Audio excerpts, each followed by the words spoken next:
In the quiet town of Greenwood, Indiana, prom season was approaching, and teenagers everywhere were caught in the bright, dizzy excitement of dresses, tuxedos, and proposals. But for one 7-year-old Mason Clark, the excitement felt distant. His friends all had dates. The school halls buzzed with whispers of who asked whom.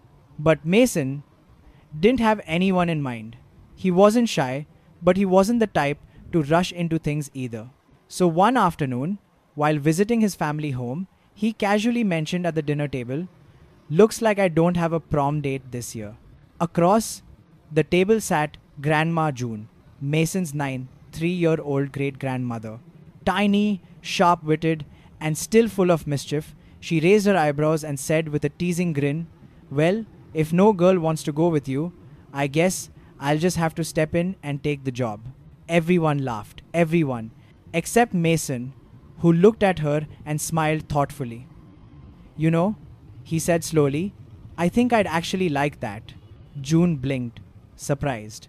Then she chuckled. "Oh dear, I was joking. I'm in bed by 8 p.m. But Mason wasn't joking.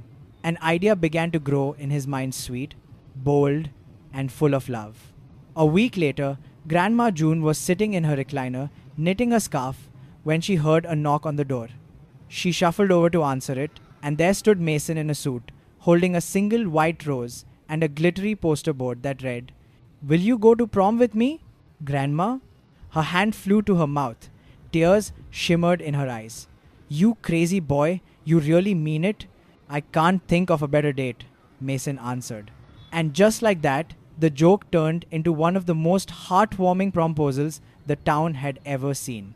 In the days leading up to prom, the excitement spread across the family. Aunt Lisa insisted on doing June's makeup.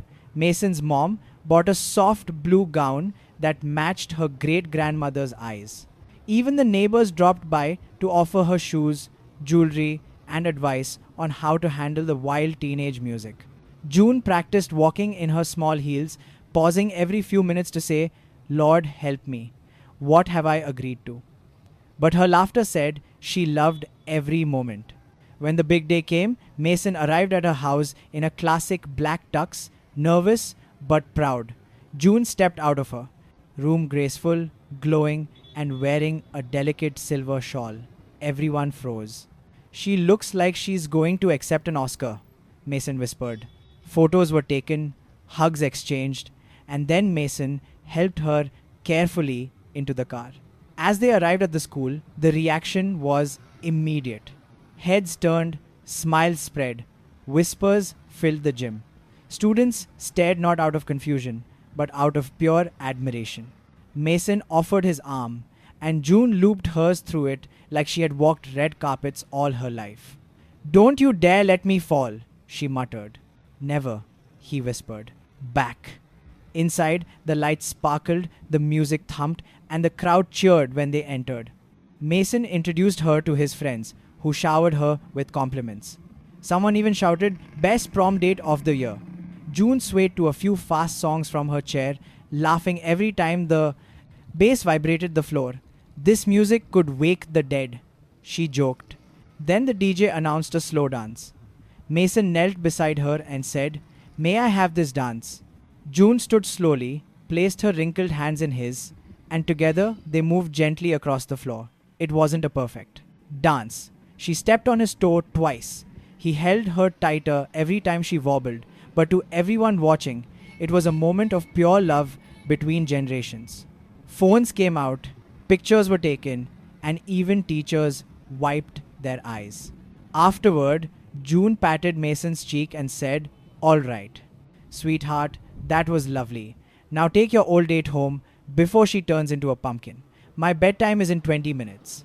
They left amid applause and cheers, and when Mason helped her into the car, June whispered, "This was one of the best nights of my entire life." He smiled softly. "Mine too, Grandma." Back home, she slipped off her heels, sighed with relief, and said, "Prom is fun, but never again. My dancing days are retired." But as she hugged Mason goodnight, everyone knew she would remember that evening forever, a night when time stepped aside, generations danced together, and a 93-year-old woman became the most unforgettable prom date in Indiana's history.